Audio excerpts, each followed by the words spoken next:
I'm just going live. And I want to talk about it publicly again. So we all know the targeting, blah, blah, blah.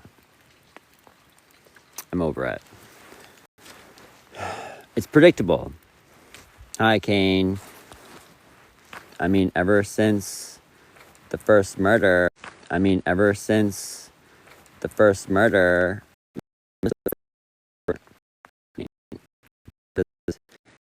was he had some more ideas, and they were like kind of the first witness to God, the first witness, the first measure, someone could be someone that they prayed to become. Okay, so like I am not narcissistic. However, if I am measured by the people who kind of resent me for wishing that they could be more like me, and their inadequacy becomes resent, right? And then that is the core of Cain's murder of his brother. It's this ability to consider deleting the one thing that you can't become, or you pray to become and then fail to become, and it's the inadequacy of something that you wished for more, instead of realizing that I will have millions of people that I wish to become. Does anybody ever consider that maybe Abel wished he was Cain? Did anyone ever wonder maybe Abel wished he was Cain? Does anybody think about that? Like, nobody ever. He's a bit more like gentle maybe, and didn't want to tell him that, or didn't want to kill him for it. But do you ever think that maybe the brilliant, odd, isolated, revered, resented genius or spokesperson or charismatic asshole is actually wishing he was a bit more basic, a little bit less targeted, a little bit less jealous causing, a little bit less responsible, maybe just for once, like the guy who does too much wished he was less responsible for everything. And why is he responsible for everything? Is it because no one else can do it? Doesn't it put a lot of burden on our shoulders to have to be a person who has burden of responsibility because we recognize that no one else will do it? And isn't that burden that thing that also kills us faster? Look at every genius. Look at every person that's building. Look at everyone that continuously puts their head out there. We die young, yo. We die so young because the system is like just incredibly built on imbalance. And where do we get that imbalance? I think, to be honest, it's the same cliche bullshit that everybody tells us to make sure we focus on first. Tolerance. Our intolerance creates the burden because we keep isolating ourselves and pushing away or resenting the other person that accommodates us. And I don't really know, but like, I don't think we've been in balance for a very long time as a civilization, we'll call it.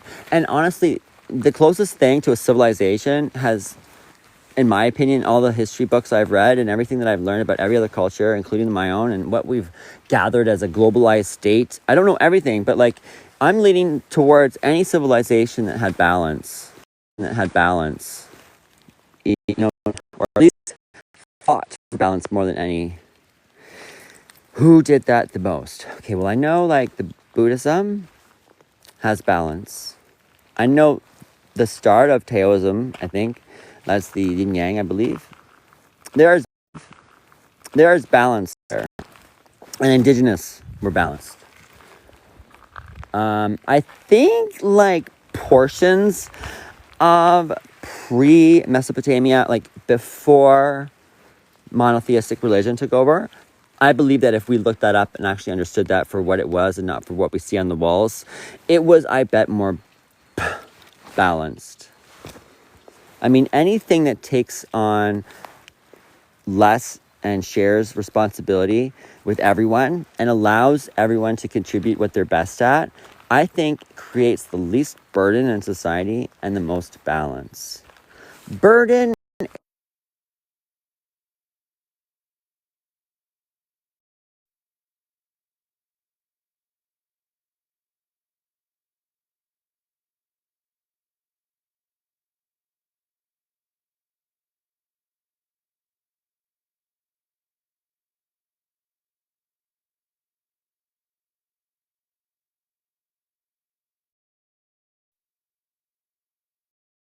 we would have a burden if we focused on what we loved and there was enough people in the world doing, and everybody was able to do what they love. But you got to remember, there's always shit that you don't love, right?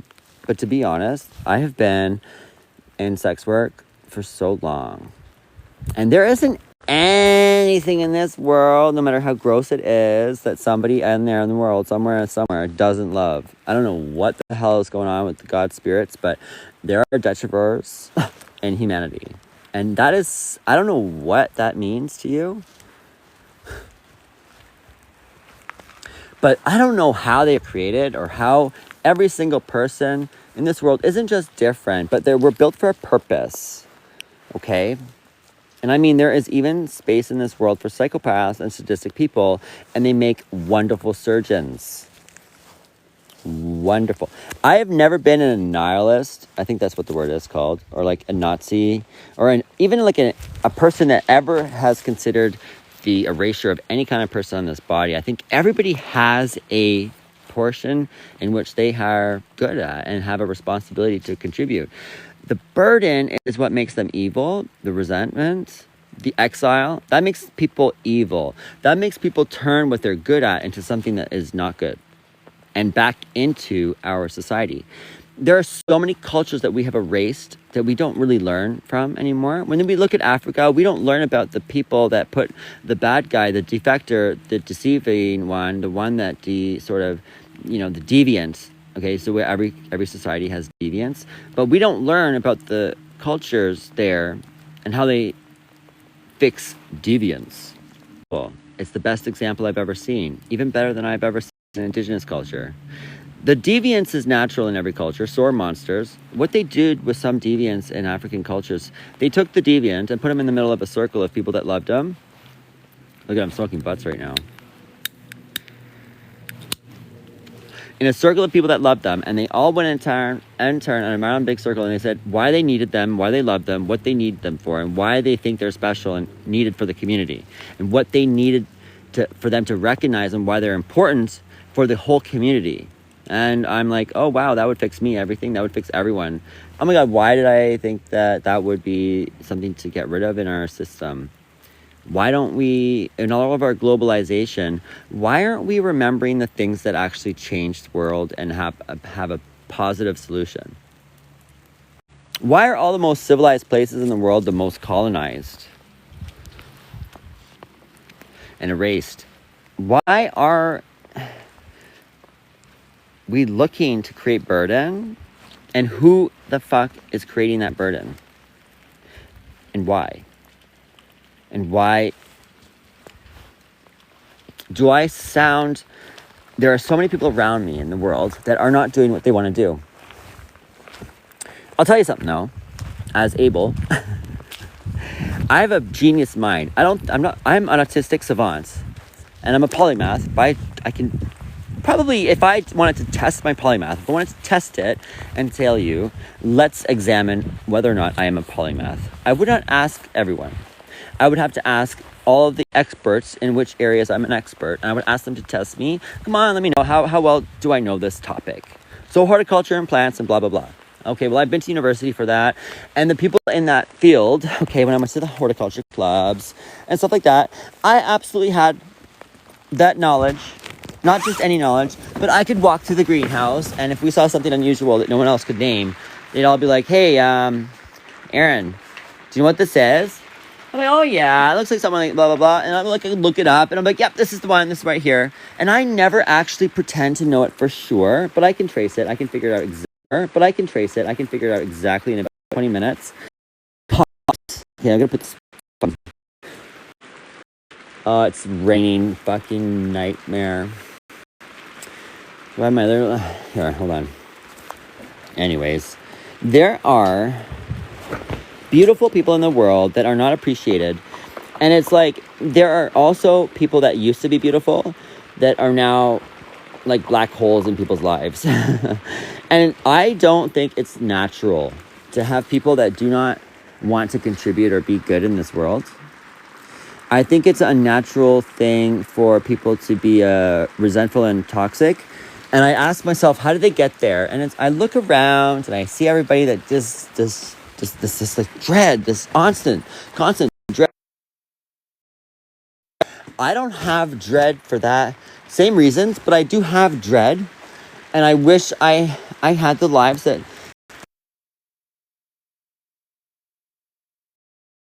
would require me to not know very much, because the fact that I know so much and a lot of people don't offer their ideas, and I sit back and I think of solutions in my head, and then other people don't offer those solutions, and I look around, I'm like, oh, is anybody going to say something? And I'm the guy that does that a lot, right? I'm like, is anybody going to do something? I have an idea. So I think about the idea for too long, and then it's like, okay, well, I'm going to like, and then sometimes some people do make ideas, and I'm like, oh my God, what is he saying? Don't just throw a word out there.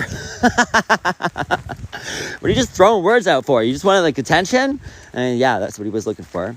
So someone should be giving him attention, because that's what he wants. And, there should be people who actually, there's some that want to know, but they just never had that information, but they want to know. And they should absolutely sit with me and we can talk it out.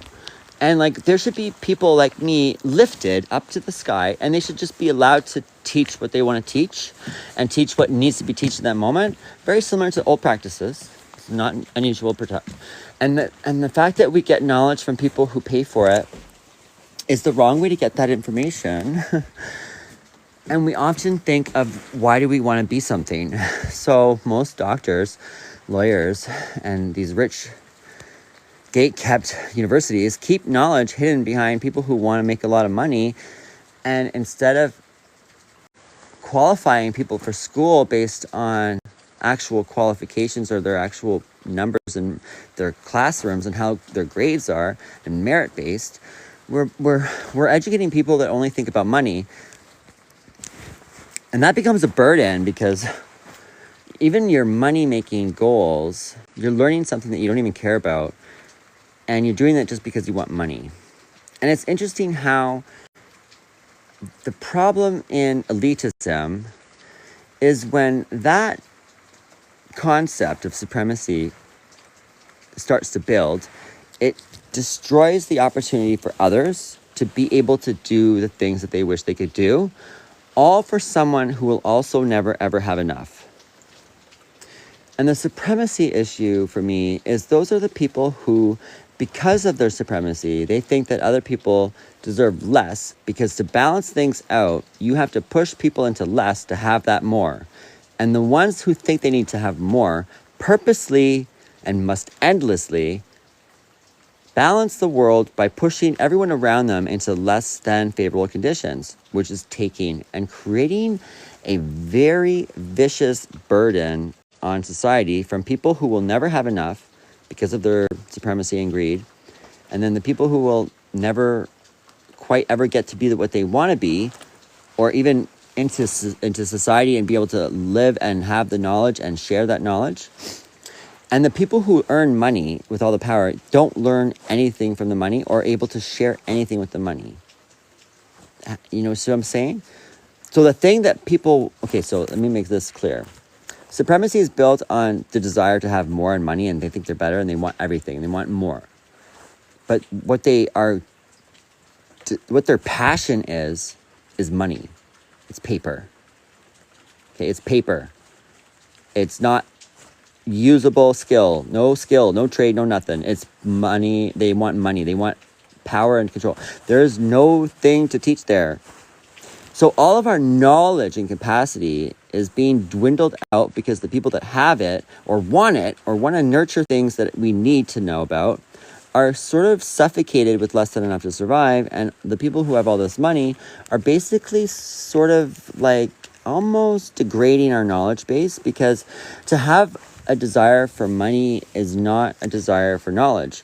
And to think of, when we look at the knowledge keepers in the world, the most authentic ones are not the ones out there with the seeking money problem, okay? A lot of people really find the best information and knowledge from the average Joe and the average person who is fixated on something, and maybe even is a little bit autistic and has an extra perception, a different perception on certain things. or their mind is a bit skewed or upside down or whatever. Their brain is different. So they have a different look on something, and they can open up the door to a certain knowledge. And it's not anyone in the academic field. It's somebody who actually has a different brain, who isn't looked at as something that they could contribute to. And then they have the perspective on something that we needed. And no one even thinks about looking at it because it's in the corner in the gutter somewhere. And then when we lack all of these evolutions, we all degrade. We all end up deprived, burdened. We're never going to be feeling like there's anything reaching to something that we can satisfy ourselves with. And we become resentful and probably inflicted with pain that we absorb through the fucking, hedonism. And there's tons of hedonism. I mean, everybody has desensitized. Empathy is by far the fastest killing. Empathy is going extinct. Thank you. Empathy is going extinct again. And it's the start of a dark age. Every dark age begins with the death of empathy. I hope you know that. So as we see the diminishing of empathy, we will be seeing the darkening of our light in humanity, because without sort of the fire of our virtue, which is empathy lights our virtue. That's the virtue. That's the monkey going from monkey to human. So we have a flame that turns us into a human, that makes us care for others, right? And that flame, that torch, it's going out, people. It's going extinct. It's getting put down. People are putting water on it to self-preserve. Why? Because looking at the world, it's too much. People don't even realize that they are self-preserving by turning off their ability to feel, because everything around them is too much for them to carry, and they can't solve anything, and they're turning their flame out because they can't handle their empathy. I can't watch the news and certain things because I am too losing my flame. And I told God, if you ever put me back down on this planet and don't retire my soul, I'm going to come back here without no flame, and I'm going to be like a meanie. Because it's not easy living as an empath in this world. We're also going extinct. So the burden is falling on people who have no heart, and they have no idea what they're doing. There's a lot of work being done right now that puts too many social, empathetic, role-needed people in the hands of people that do not have any. And we're getting a lot of antisocial people in positions that we should not have them, i.e. leadership. I mean, this is centuries of work, right? Thousands of work even. Thousands of mistakes. We've been a species for 10,000 years. Everything was good, pretty much, except for the fair asteroid, up until 100 years ago. I know, right? I mean, even through the steam and pre-industrial era, there were much less dangerous outputs. But extraction really fucked things up, and then we bought the plastics and the nuclear. Plastics, DDT, chemicals, green crops, green monoculture. But 12,000 years we've been a species on record. Some places can prove 20,000. And then we have, everything was good.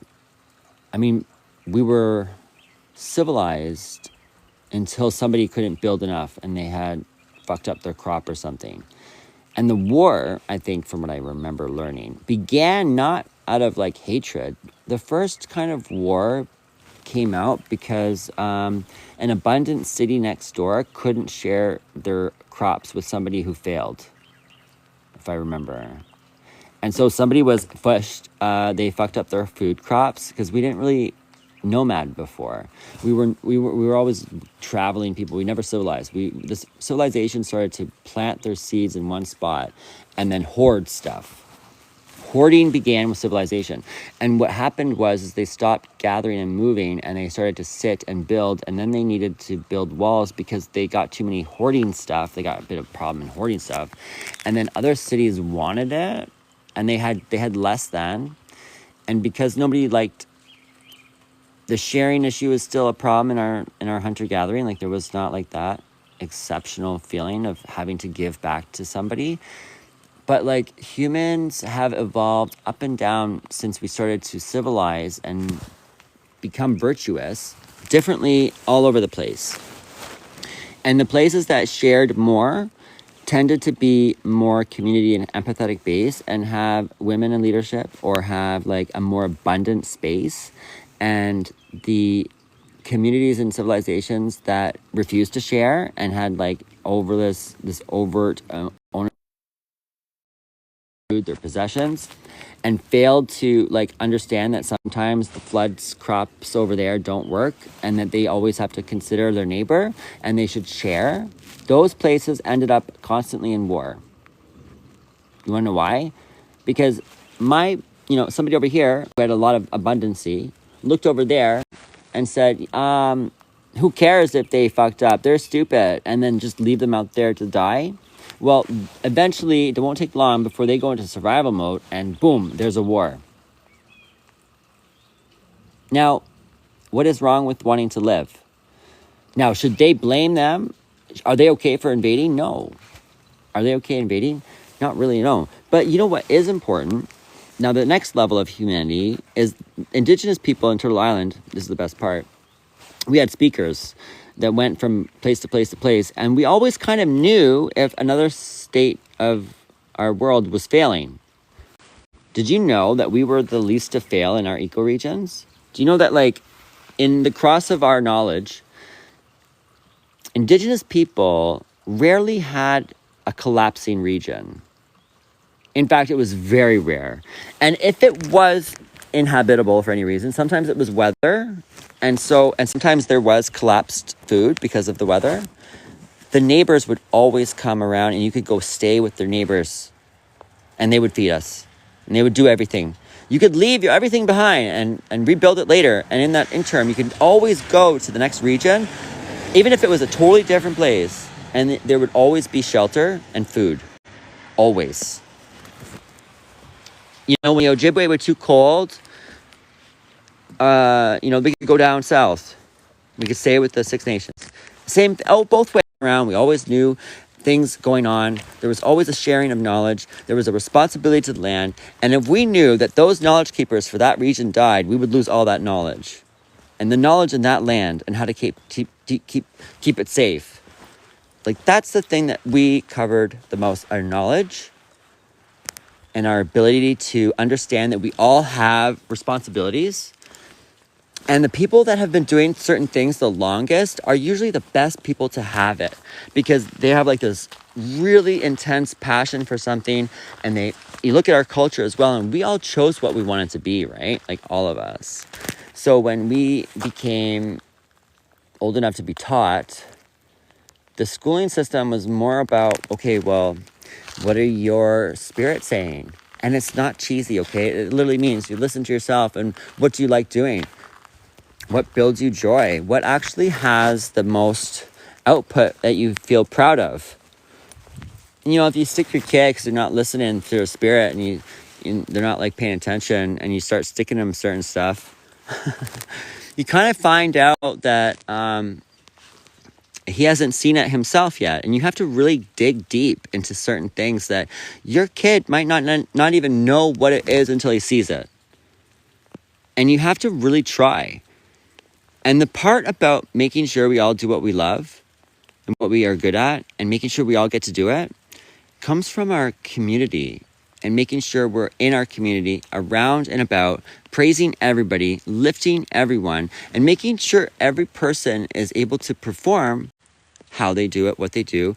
And the fact that we have so much money instead of trading skills, the money hides all of those people, because we just throw cash and we have numbers for names and we throw money on everything. And the supreme government that we have in power, the money system is their knowledge. And that is the erasure of skill, the erasure of trade, the erasure of shared knowledge. All of our systems then crash because we have nothing.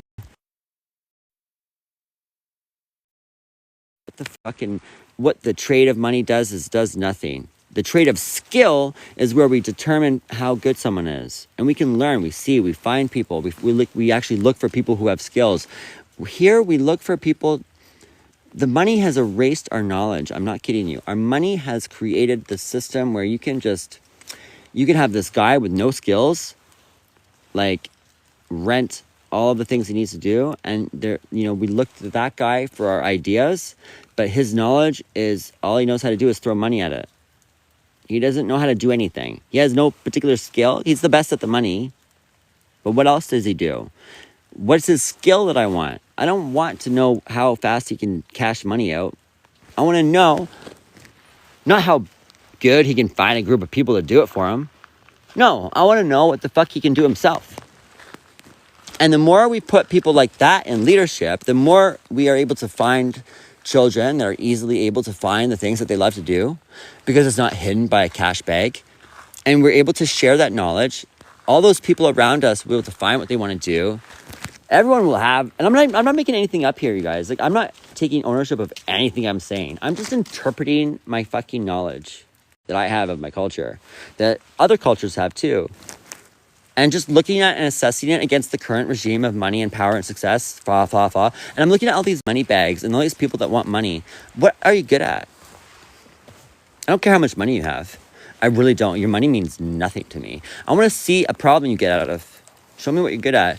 Show me what you're good at. Can you do it? And I don't see that in our leadership anymore. I don't. I see a bunch of puppets and a bunch of cowards and a bunch of monkeys and a bunch of animals and masquerading around people and telling them that they're good at stuff because they have a piece of paper and then they hire everybody else to do it. I'm so sick of it. I have to go with my phone. Anyways. Oh.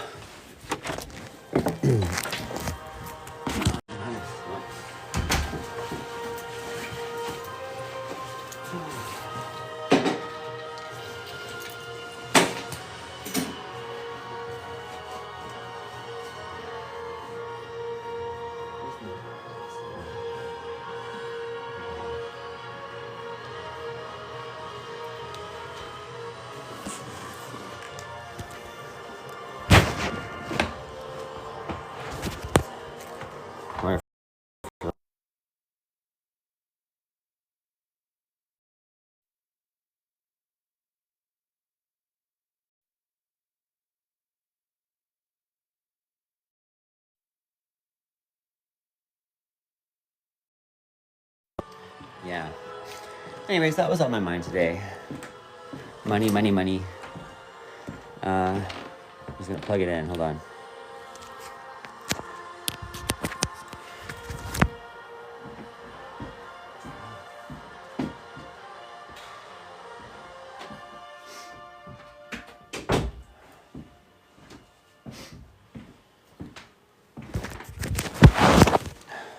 Anyway, I am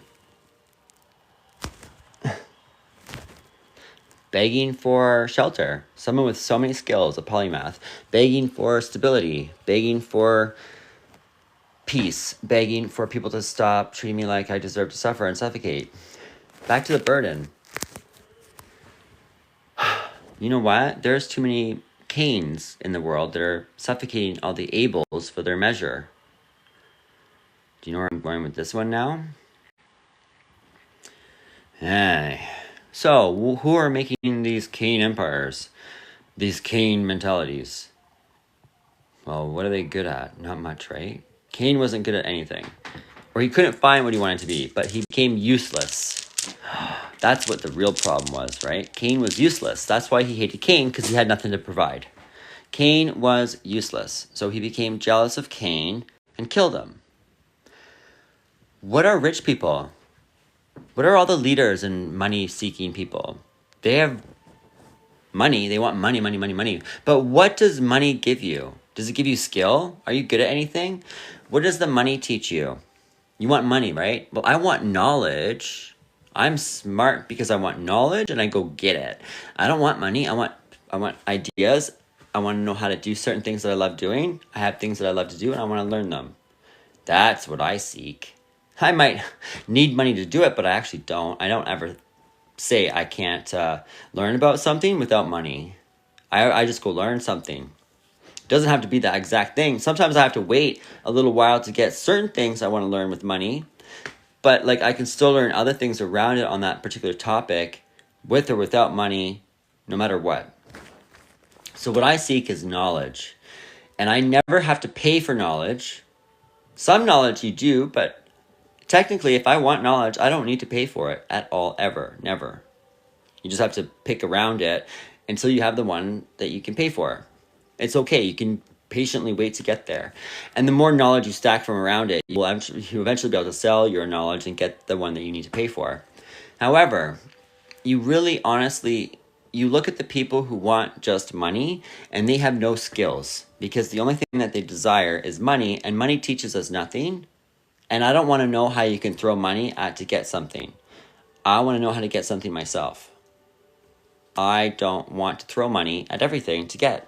That makes me useless. When I look at Cain, I see a useless man who is jealous of someone who is able. Oh my God, it's so cliche, so punny. And the able man got killed because he was too able. He could do too much. He was too abundant with ideas.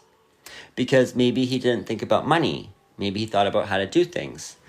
And then you look at all these ideas that we want cash, cash, cash.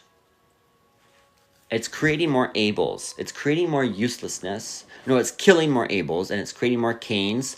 And it's like actually creating a useless society of people who are making brilliant people disappear because they're inadequate.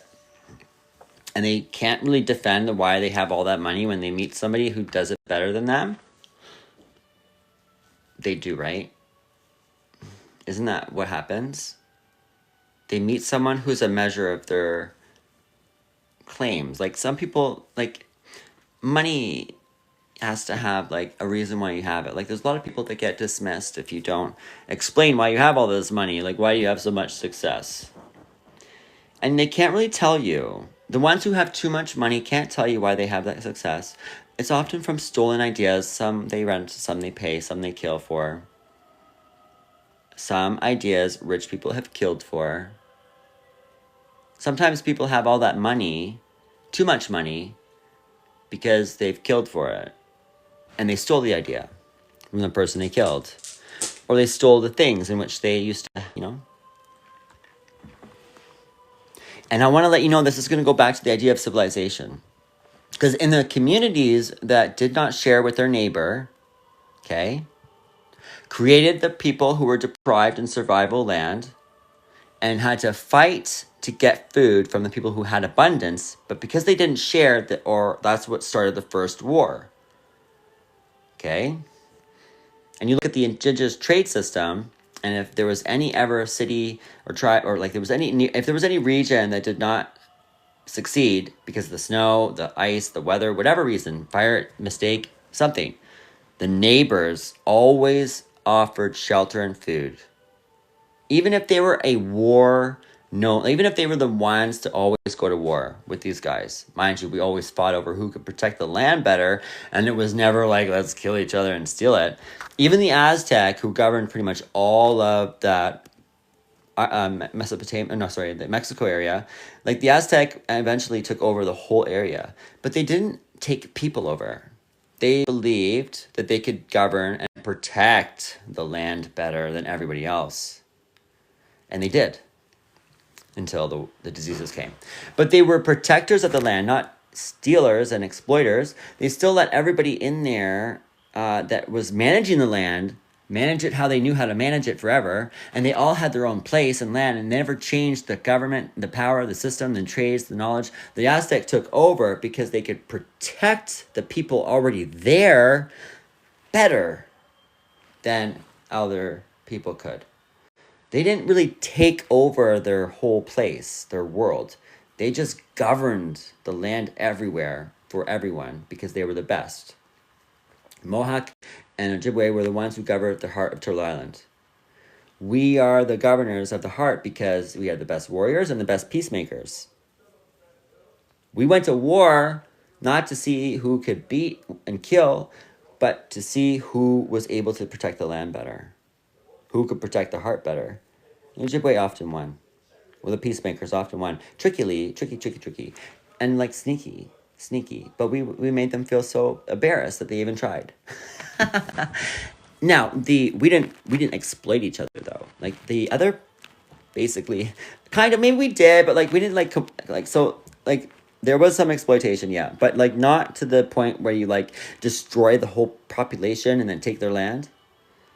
That never happened. And we were at war all the time to see who could take over and protect us better. Like, that was our fighting. We couldn't damage the property while we were fighting. And if you did, you lost. And, you know, there was no war-torn marks before you got here.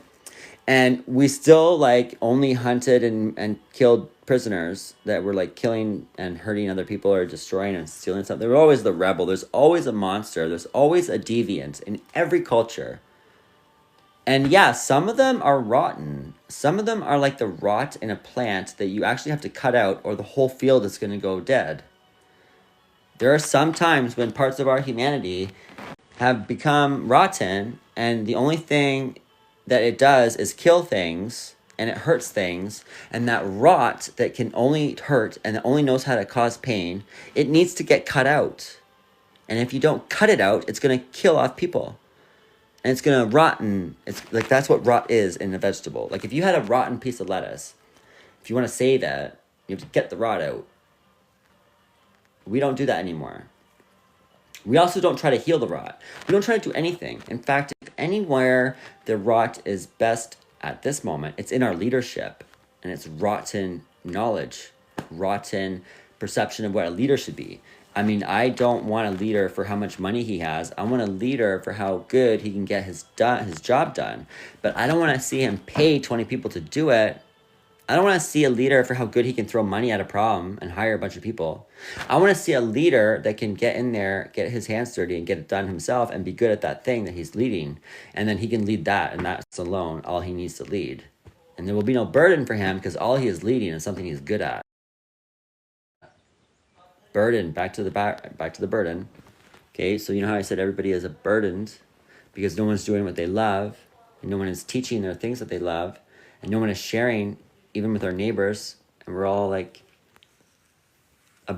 basically deprived because everybody is not able to really get what they want done, and they don't really. There's less people in the world that can do it on their own.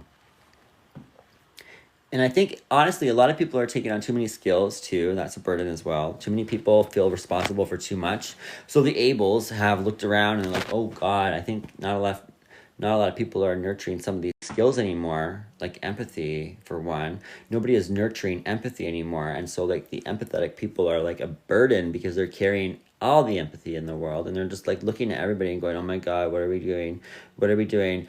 And they're running into, like, dark places that they can't be found in because we're watching us going missing. We're watching other empathetic people go missing, and we're losing empathy, and we're trying to like get away from the predatory nation that we're getting into. And it's hard to watch, and everybody is like deprived and stealing from their neighbor, and like it's a burden because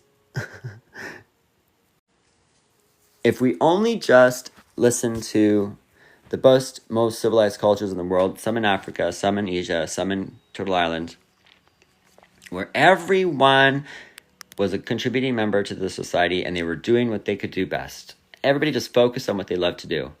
And they just sat down from their birth to look for the person that they want to be.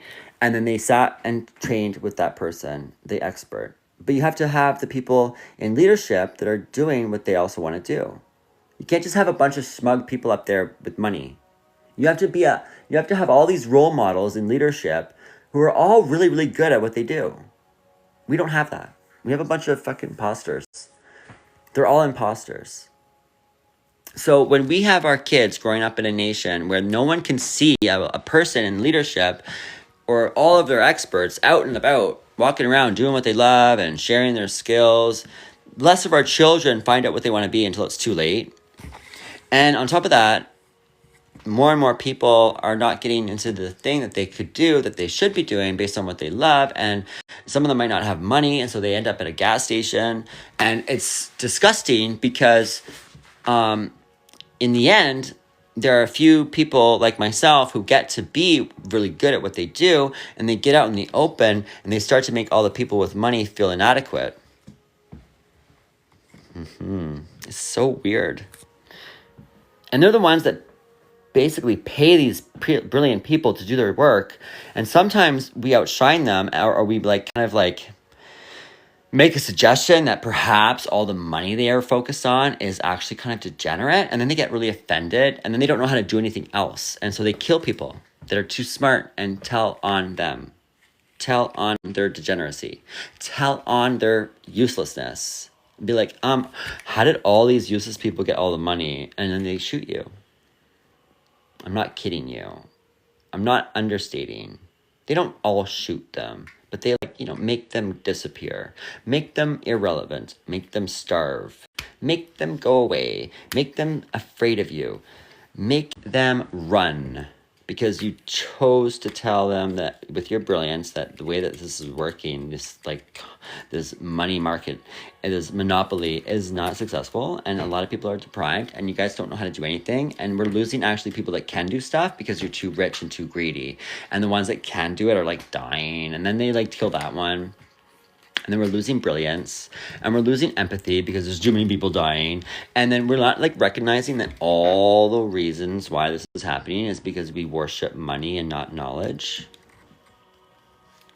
Because we worship money and not knowledge. And yet we have on our bill and our trust, in knowledge we trust, on our bills, knowledge is power in our mottos. And it's all paid for and rented knowledge that's dying faster than we can rent it.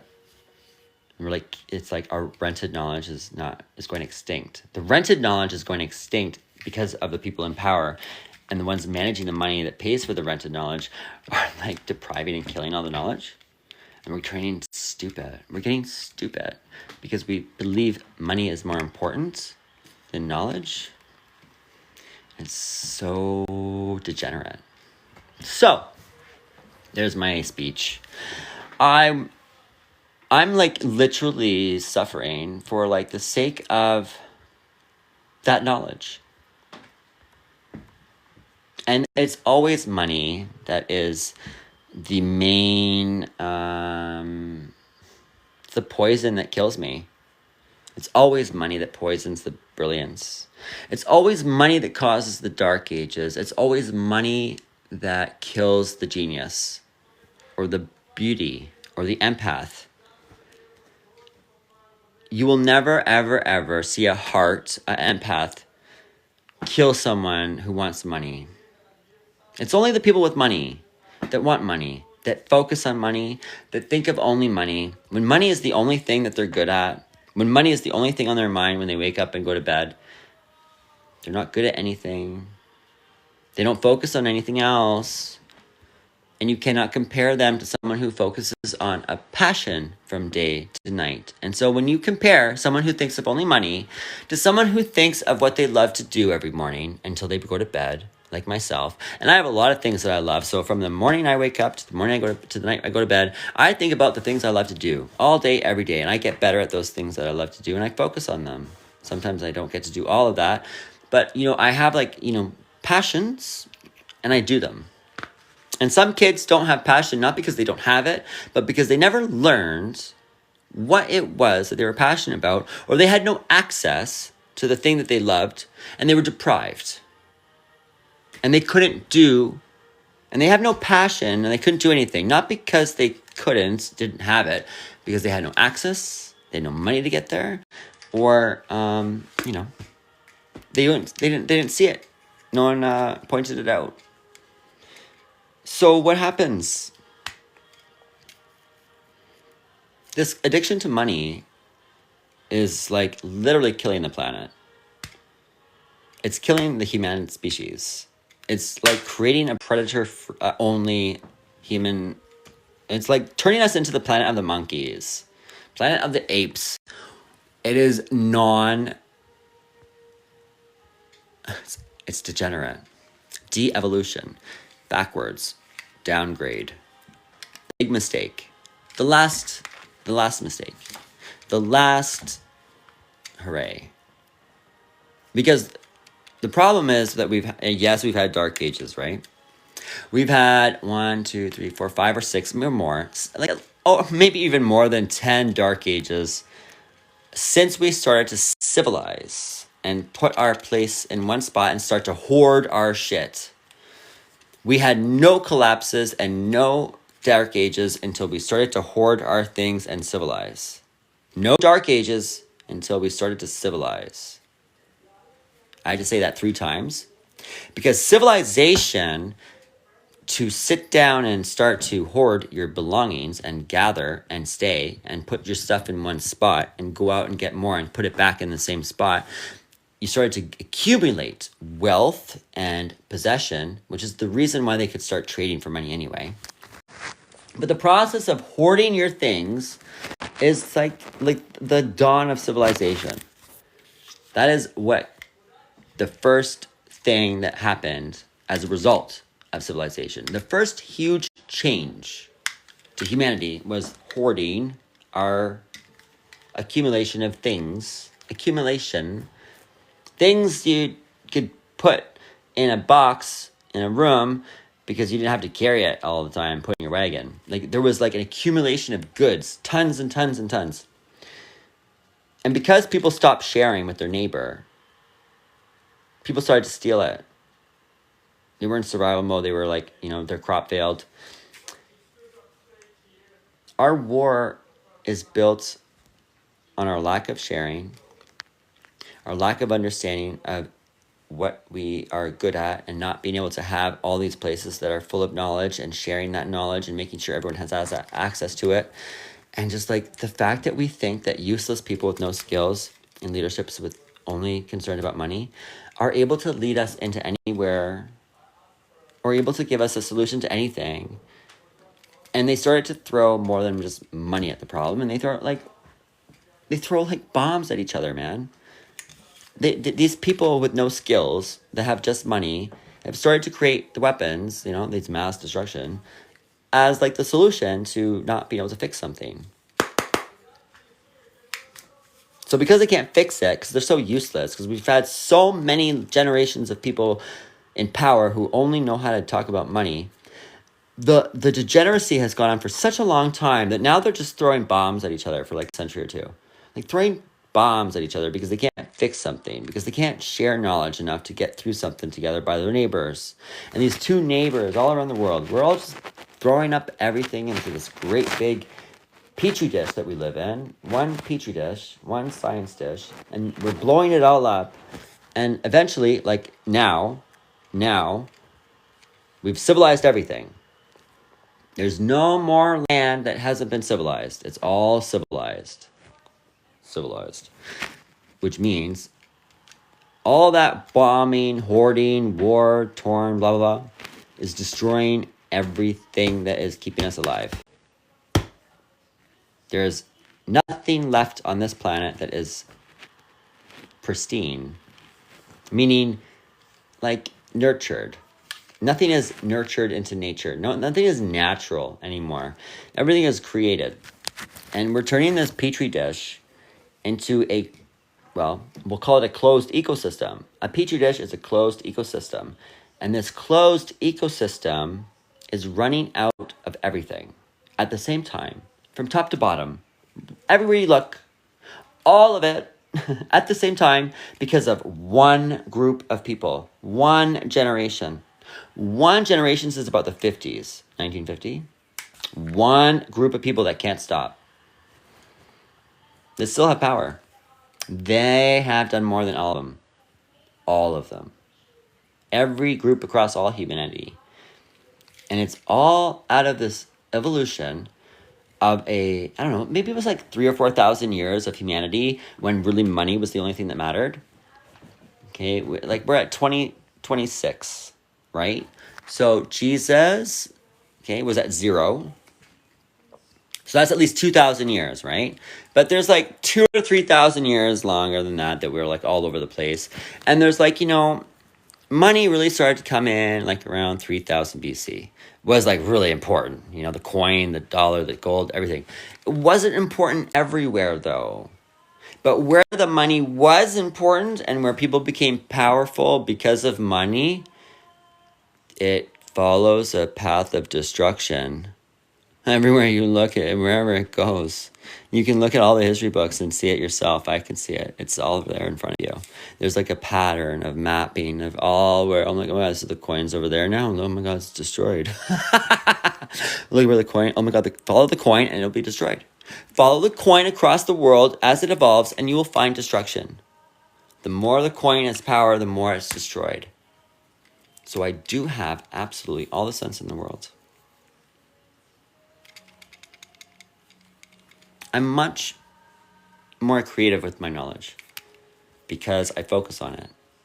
This whole beautiful story is a combination of everything I know, all beneficial for my ability to study civilization, because a lot of people can't say that they can study civilization because there's too many things to study. Okay, so when people say, oh, I study civilization, I mean, I want to show me.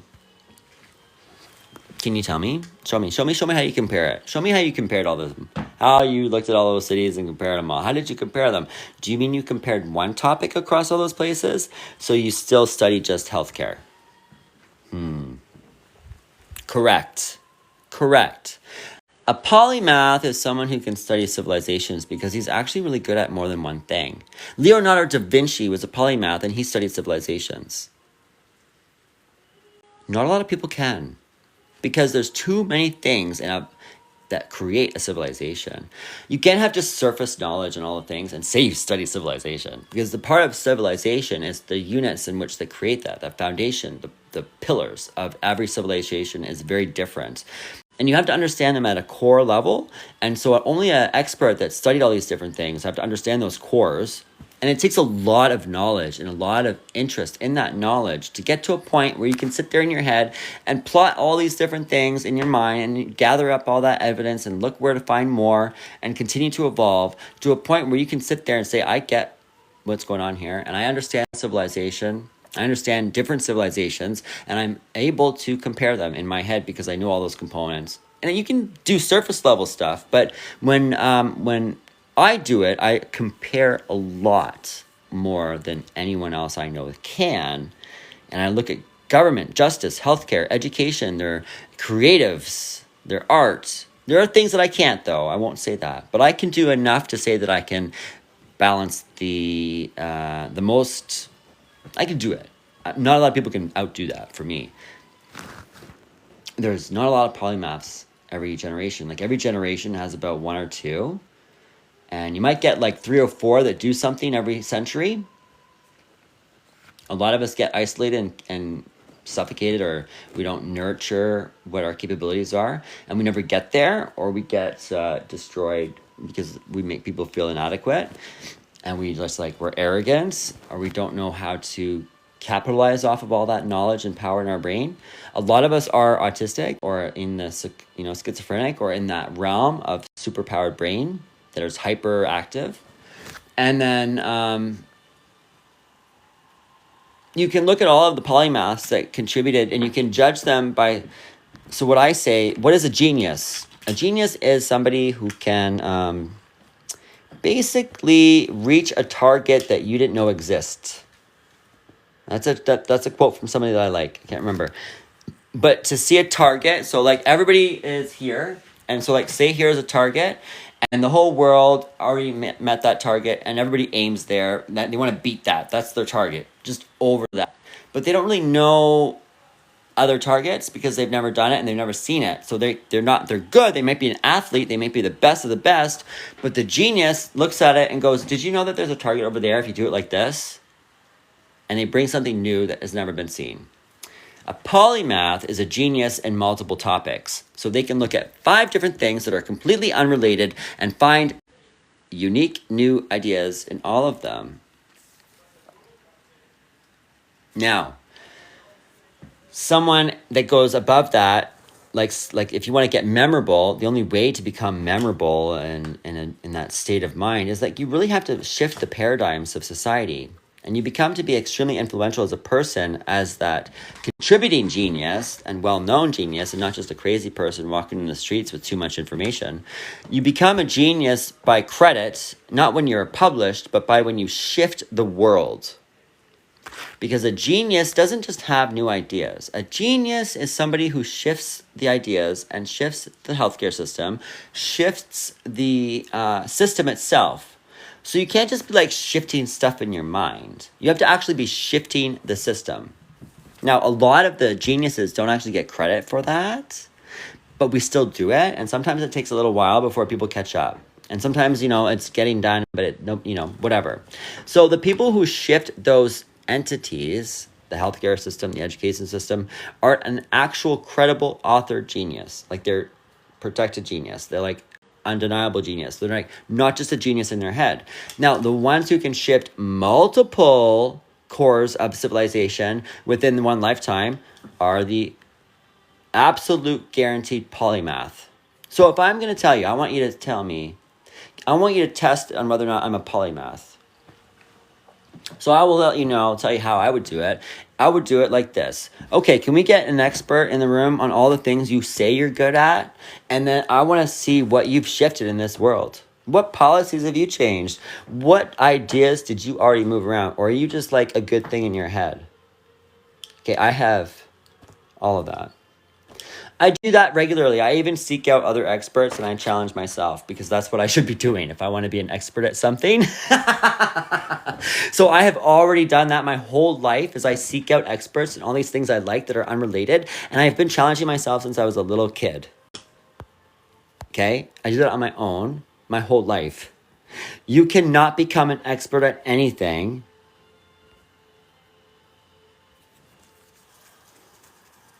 You cannot become an expert at anything unless you seek the expert in the room and try to learn from them. Mark my words. Now, if I'm like all this spare time with an autistic mind, savant, blah, blah, blah, I'm going off to this, going off to that, I'm like, I want to learn that. And I can spend a lot of time all the time. And I get, this is my special interest. And I've got like 6 or 7 special interests. And they're all like unrelated. And then I think one day I'm going to start integrating them. And then I start want to learn more. And then I keep learning, I keep meeting more and more experts. And then they start looking up to me. I'm like, what are you talking about? No, come on. And then I'm the one they go to for the answer. And like, if I'm in a greenhouse, they go, hey, Aaron, can you tell me what this is? Like, what does this look like? And I'm like always the one they're calling. Even the ones that like work there and then work at the university forever. They trust me. I get it quick. And I don't like, I let other people learn with me. I'm like, oh, what do you think it is? And I'm thoughtful and I don't pretend to be the one that knows it perfectly. And I always check my resources just to make sure because I don't want to be that arrogant polymath that thinks he knows everyone and everything he looks at. Like I do check everything I think about. Plus there's too much knowledge I have, but I find it and I do it quick and I'm like, here you go. And usually I can tell everything from its... You want to tell me what an expert is? A wisdom holder. So they should be able to walk through a plant, garden center, whatever, and be able to see every single thing in that place at every season in every growth, every pattern. They should be able to look at dead leaf and be able, okay, I know what this is. They should be able to see a seed and tell you what it is. It sprouts and be, okay, I know what this is. Okay, a seedling. You should be able to tell at seedling, full growth, in bloom, dead seed, rotten. Well, not all the way rotten, but like you can tell like a dead leaf sometimes, depending on how destroyed it is. And be able to tell what it came from. I should be able to walk through a forest floor and be able to walk through any forest and be able to tell you what the entire canopy is from the leaves on the ground. And be able to spot a regular tree just by that. Oh, look, there's something over here. And be able to know that there's a special tree over there by looking at the ground. Can you do that? I can. I can walk through a forest and be able to spot the rarest tree in the area based on the ground coverage. And be able to, oh look, there's a beautiful birch over there. Like a different birch. Not the white birch you see everywhere. You could be in a field of white birch and I'll be like, oh, there's a river birch. Which is pretty similar. But I'll be able to, oh, there's river birches in here. And then oh, there it is.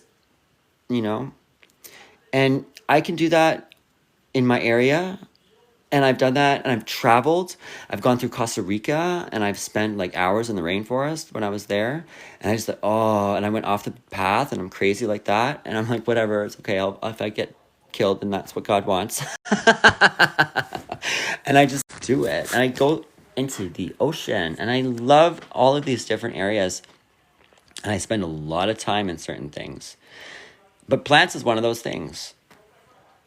But I have to spend hours and hours and hours and be able to learn things at every stage of the year and be able to read it from anywhere in the garden, any perspective, to call myself an expert. If I want to say I'm a wise guy in the garden, I better be able to walk through it and know what's going on and know what I'm looking at everywhere, at every point, every year, even in the winter when it's covered and the leaves are off. I can see the bark. I can tell that's a maple. I can tell that is what it is. I'm not going to say I'm an expert in the Filipino rainforest, but I can't. That's impossible. Nor should I be expected to be. However, some people can say that they travel that much and are experts on every rainforest, on every canopy, on everything like that. But I don't need that. I just need to be able to be present in my area and show that expertise in that very thorough understanding of where I am and that specific knowledge. And yes, I do pretty good in tropicals. I even am so bored with plants that I got into slime mold and ferns and lichen, and I started to study those. And I'm like, okay, this is too much. 1 plant in, 5 plants out. I'm like, okay, just let me preserve the knowledge I have and not get too crazy. So I started to refine again. I'm like 41 years old. I've been like doing this my whole life. And then I have my art. I've done everything in art. You want to call me a polymath? Okay, I am well-published artist. Well-published. Since about, well, first 500 prints was in grade 11. But my whole life I've been getting published or in the, I'd be the one framed at the school. I'm always the one that's like the one to look at for the example to be. This is how you want to do this, guys. Oh, see this line right over here? This is how you want to do it. And unfortunately, it isolates you a bit, but it doesn't matter. I don't stop. I kept doing it. Makes people feel less than, but I still did it. And I did everything in art. So I did it all. I've done everything. I mean, I'm not good at watercolor, but I can still do it. It's just a bit messy. I can do, the messy ones, but I just lean into the mess instead of trying to make it perfect. There are certain regimes that, I can't do. Like, I will never draw a clean drawing. You'll never see it. It will not have clean white paper. There will be no clean white paper on mine. Okay, I lean into the mess because I'm a mess. God made me a mess for a reason, and I am grateful for that mess. And I admire the people that can do something with a pencil and an eraser and still have a clean background. I do. I think, wow, you must have invisible hands because I can't do that. There are certain things that no polymath can be perfect at. But the point is they should be able to walk into a room and recognize every single thing in there as far as skills go, and recognize where they are good, where they have to learn, and like what they're looking at and how it's done, and all the different stages of when it's made, and like where you're at and everything. To have that kind of understanding and those kinds of knowledges, you have to be in it for a long time. You have to get so good at something that you get onto the next one, and then onto the next one. You have to get bored of these things, and to the point where you're like looking through the room, you're like, I know what's going on over there. Oh yeah, that's that. And you feel like tour guide. Okay, you have to be an expert. That means you are a tour guide, and you are then bored, and you're over like everything. You're like, okay, so over here, you're gonna see this. And I know it's a bit early. It's gonna be 5 more minutes. 5, 4, 3. See, there you go. And you're bored. An expert means you've become bored of a particular part and you've now mastered all of it and everything you're good at. And then you start to refine it, and then you start to realize that you're not bored because you're like always intrigued by people asking questions. And that boredom turns into teaching, and it goes on. I've been doing this with multiple skills my whole life. Multiple, okay. Some people say 7 expertise. I would say 5. I'm at least 5 experts.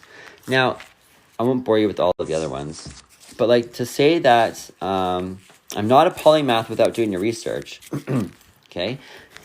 I am, because you can look up the statutes that were created every year. The government publishes new statutes, which means they are federal level changes to our government. So you can see mine. You'll know where they are. You can see my work, you can see my lawsuits, you can see my complaints, you can see my challenges, and then you can see all of a sudden a huge book that was basically done right away, like a huge book of ideas that are put into place. And they'll be like, oh, this is the new maid policy. I'm just kidding. I didn't do that one. I didn't do that one. But I will show you the ones if you want to see. I have shifted a few paradigms. Okay? Already. In more than one unrelated topic. Okay. So, I'm irreplaceable. I don't care if you think I'm not. I'm irreplaceable. Irreplaceable. If you don't do the actual job at proving that I'm not, and you just want to pretend I am not, when I know I am, when the work I do knows I am, and when every single thing that proves that I am a polymath, as rare as 1 or 2, 3 a year, 1 or 2, 3 people like me a generation, and only a few of them actually get out in the success of doing things like every century. So I'm like extremely rare. Rarer than the 1%. And yet the 1% that is controlling all the money are going around killing all the people like me because they're like inadequate and they feel less than, and we threaten their money because we're too smart and we're too capable. Some of us, well, the brave ones are definitely telling them that the money is not working, and so like they're erasing them. Because we're right, and we can prove it. We're right, and if they gave us the mic, we would prove it, and they would have no money. Oh my God damn. They've been killing the people off trying to take their money for so long. There are so many knowledgeable people in the world that can recognize that the people running this world with money in their mind are useless and killing the world faster than anything. And the more we talk about it, the more we disappear, the more stupid we get. This has been going on for at least a couple thousand years, guys. This isn't new. I'm not bringing up anything new. I'm just showing you my understanding of civilization as an expert polymath. It's a lot to handle, and polymaths are pretty much the only people that can actually study civilizations because there's so many different moving parts, and you can't do it with just like basic knowledge on the top surface of things. You cannot do it as well as me. You won't get the new ideas of civilization without it. And if you want to be able to come up with new ideas on a civilization, you have to be like me. And people like me are going down. And unfortunately, so will our civilization as we know it. And it'll turn into a dark age. What is the dark age? The death of brilliance? It's not a dark sky. Come on. If you look at every civilization, I can tell you that there's a pattern. I know the pattern because I watched it in every single study I made in civilization. Every city that fucking fell. Guess what fell first? All the smart people. You know that? Isn't that sad? Like there's an absolute indicator in every civilization that has ever fallen across time that you can look up. So go look it up. If you ever did, if you wanted to spend the time, it takes a long time to do. Don't get me wrong. I had to ask a lot of questions. Okay. But I also have been studying civilization through university and my own studies since about 2016, 17. Well, I would say no, about 2012. Like very heavily. Dabbled in it before, like, you know, within my civilization. But like my whole life as a child, it was ours. And I was always asking those questions. And I learned about all those different areas of our own place. And then you get older and you're like, okay, I want to compare. So I start comparing. And then I compare. And I'm really into it. And I'm getting into knowing this guy from Harvard. He's like, you know, I didn't like him very much. But he, you know, we respected each other in the end. And he taught me a lot about civilization. And he studied them, and I bought books, and I looked at more and more and more. And then I would just nosedive into certain ones. And then I would get really interested in precedents and collapses. And I'm like, okay, now I want to look at how many times they collapsed. And then I want to look at what caused their collapse. And then I'm like, oh my God, these guys collapsed like almost on a scorecard. Like there was literally a timed on a routine time. Like it was like a pattern that was so obvious. And they collapsed everywhere the coin went. Wherever the coin showed up, it collapsed. I was like, okay.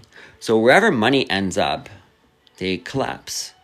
I was like, okay, this is interesting. That was like one of the first patterns I saw. Like as soon as the dollar came onto our land, it killed everything. And this is fucked up, right? So when I started to dig I was like shoveling up shit all day long. That's what I do in my time off. I sit in my bed and I look up shit. I dig it up. I go dig. Some people watch endless, mindless TV. I dig. I dig up everything I can find. If I see something over there, I'm like, oh, what's that? I'm going to go look at it. I'm going to go dig it up. I'm going to go feel it with my hands. I'm going to go study it and look at it and wonder what it is. I have knowledge in my mind. Always is my passion, never money. And I followed the coin, not because I wanted to have it, but because I wanted to see what that coin did. I wanted knowledge of the coin. I followed the coin, not because I needed it, but because I wanted to see what it does. And I started to see it disintegrates our planet. That coin that we strive for, that money, kills everything it goes to. Oh my God, it's the god of waste. That money is the god of waste. Nothing more, nothing less. It's the god of like collapse, the god of extinction. People who worship money are worshiping their own extinguishment. Everywhere that money goes, brilliance dies. And then I started to look that up. Whoa. There was a lot of like, it wasn't just war that killed all of the people. What started before the war, guess what? Before the first war, there was like a lot of like brilliant people getting poisoned and dying in all these places and getting their tongues cut off and called saints later. All these really outspoken people getting tortured to death, and then like next thing you know, there was after like so many saints, so many brilliance, so many outspoken brilliant people getting killed or having their tongues cut off. And then when there were so many of those, a huge war and collapse and dark age all followed next. Everywhere you look, in the same order. Okay? And guess what happened right before the brilliance started to die? Concentration of money and wealth. Guess what civilization is? Concentration of money and wealth. So it was really fun to watch this pattern evolve everywhere the money showed up. What is a native region? Well, we're not really a civilization. We were a management of our Mother Earth and our species and our neighbors kind of government.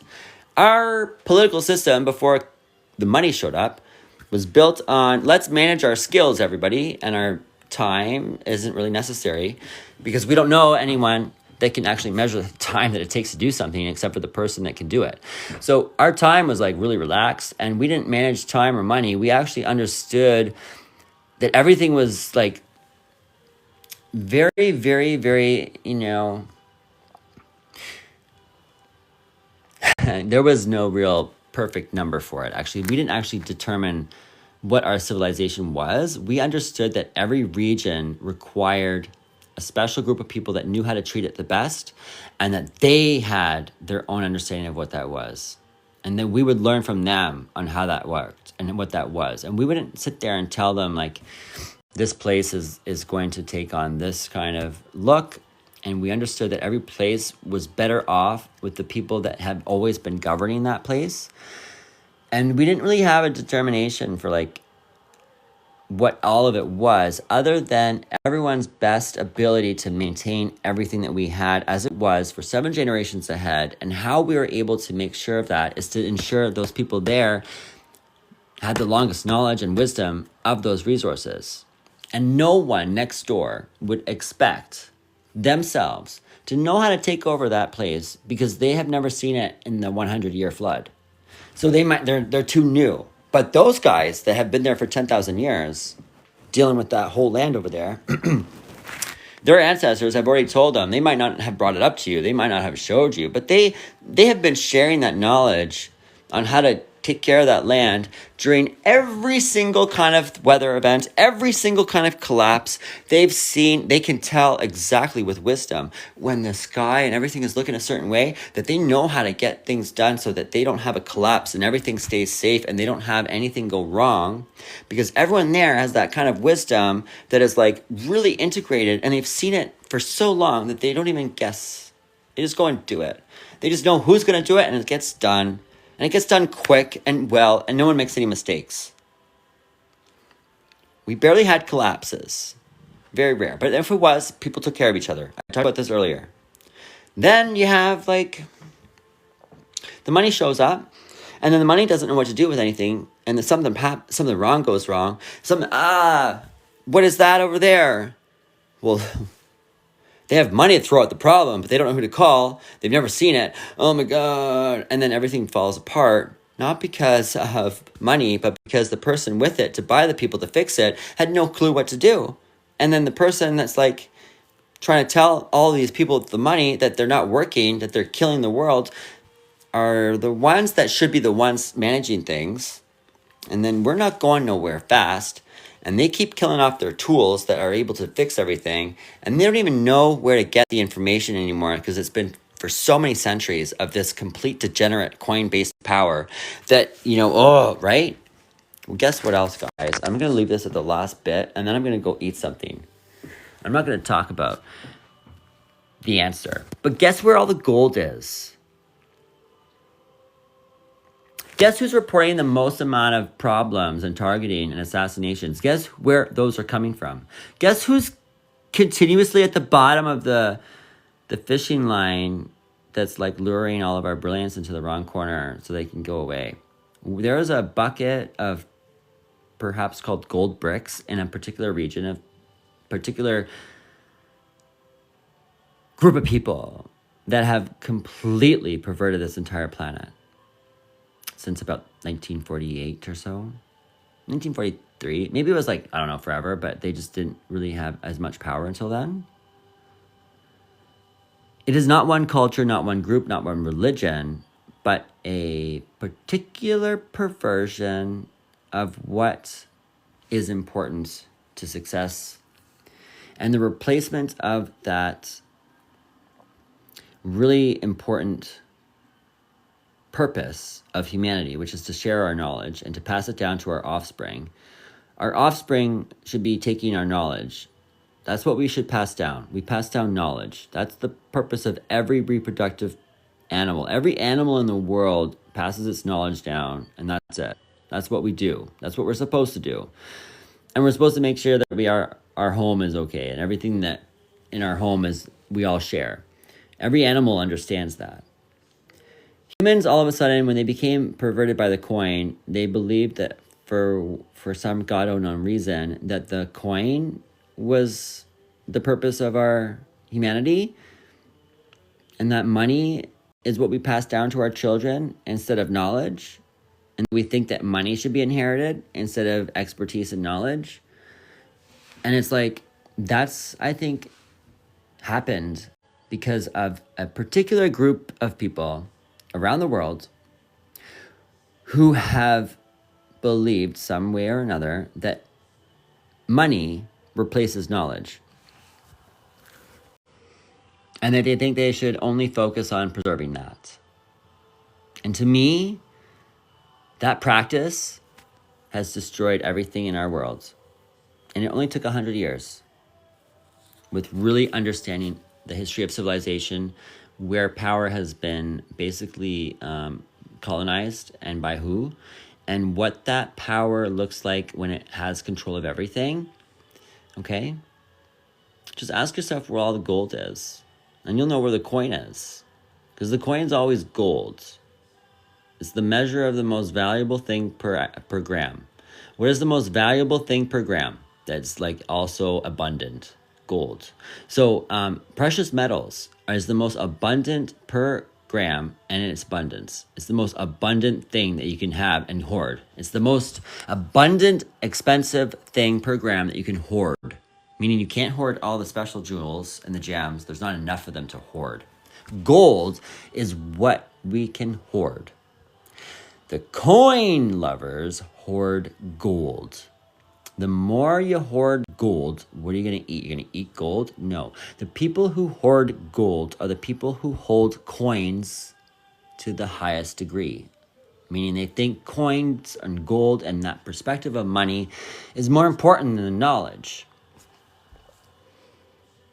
What has that done? They have put a bunch of gold blocks in their basement, but the land outside is dead. And there's people dying everywhere. It's all turning to dust. And they still want more. And this like entire world is gone to shit. Okay? It's not worth saving. I mean, it's not worth saving, to be honest. It's not. If you think this world is worth saving with people in power that are only focused on money, then you are not looking too far ahead, because it's not that far away. It's not that far away. The more that continues without mitigation, because they have been controlled back before. They have been pulled back before. I think Jesus pulled them back a bit, but I don't know for how long since they got back in there. But like the coin and the money is not your God, okay? Knowledge is our power. It's not God. It's just we have to have respect and worship for anything but money. Money is the last thing that should be in the world. I think the funny thing is that another part I want to take on, who makes the most money in the world? Lawyers and judges. Hey, wait a second. Are they destroying the world too? Yeah, they are. Absolutely. I checked it out. So you can also follow the person. You can look at the person. Who's making the most money? Who cares about the most money? It's not just about who's stacking the most gold, but the people that only focus on money are not giving back to the world. They're pretty destructive. And on the face of it, when you look at all these lawyers, they don't really give a shit about anything but their money. And so if we, like, could you imagine, I want you to imagine the world without money. Again, because it was like that once before. We can do it again. People forget that it's not like, oh no, we can't ever go without money. If we actually shifted back to a trading skills mentality, do you know how many idiots that we've been trying to get out of power would be out of power? This like worship of God. Okay, so let's just like pray to God every day that we have a system of leaders that are actually selected by their expertise and not how much money they have. How many of them would be replaced? How many experts are there, and how many experts would we put in, and how many people left would be the ones that are there if we didn't hire them for how much money they had and how much money they could throw at the problem? Like, I want them to hire the guy they would hire. Do you know? So the rich guy is going to hire the expert. I want the expert in power. That's all. It's not a big problem. And I'm sure he would do it for free because he loves it. He probably would. Most of us experts, because we love doing it, yeah, we would. We absolutely do everything for free. We work all day. That's how you learn. In fact, the little portion of time that I spend on getting paid on the things that I love doing, it doesn't matter, because I do everything all day for free. I do it when I'm sleeping. I do the things that I love no matter what. You don't have to pay me to do it. That's the point of knowledge. When everybody starts doing the thing that they love, they don't care about how much money they make. And the best knowledge in the world is found in those who don't give a shit about how much money they're making doing it. It can be found on the street by someone who spent his entire life focused on some stupid thing with a special brain that nobody else has. And be like, whoa, the most interesting ideas are coming out of this weird corner over there that I've never thought I would find it. But it's like rapid fire. And you don't really know who has the best knowledge, and you really have to treat everybody equally. No one will ever have a beautiful civilization until we start nurturing every single brain, every single person's knowledge, and we start replacing the people with money and start replacing money altogether with the trade of skills. And you think, oh, he's so crazy. He sounds like a caveman. I would rather a living planet than a bulldozed down, degraded shit. I would rather be a caveman than a banker in a sludgy, wasty city that's full of poison and about to flood and always flooding now. I would rather be a caveman than whatever you think is coming with this idea of money being the only thing that matters. And if you don't think it's important to start switching back, and I'm not talking about like tapless money. I'm talking about trading skills, not still creating a digital currency. Digital currency is not the answer. I'm not talking about no paper money. I'm not talking about no currency. I'm talking about trading skills. Worth on expertise. Work on knowledge. You get survival from what you know. And you lift the ones that can't do. You share. You lift. Eventually they might find out what they're good at. Sometimes they didn't get the opportunity to look and try and finish what they were doing. The planet is going to get better. The sooner we remove money from the topic and we start looking at saving people based on what they can do and making sure everybody is taken care of and giving everybody the opportunity to be what they love to do, and you'll have more happy people. You'll have less burden. Things will start to function. We won't collapse as hard. And there'll be less jealousy because people will be too busy doing what they love to worry about killing people. They'll be too busy doing what they love. And if everybody's so busy doing what they love, I don't think there would be so many jealous people like there are today, killing people because they're bored. And there's so much murder. There are so many Cains running around jealous with nothing to do but throw money at the problem. And at the end of the day, Cain came from the same place the gold hoarders are. And that coin colonized the world the same way Cain's empire does follow its suit. And you can follow Cain with the golden coin, and you can talk about the uselessness of every empire with the beginning of its worship of a gold coin. And Cain started trading abilities with that coin. He didn't actually become an expert. He created civilization, stole civilization, and pays for expertise, pays for able, hires them. That's what we have. It's really interesting to map it out, though, like that, right? Not many people could come to that conclusion. I don't know if it's true. That's just my speculation. I don't claim to be accurate. It's my best guess on all of our civilizations and where they've evolved and what they've become and where they are now and what I think we should do to fix it.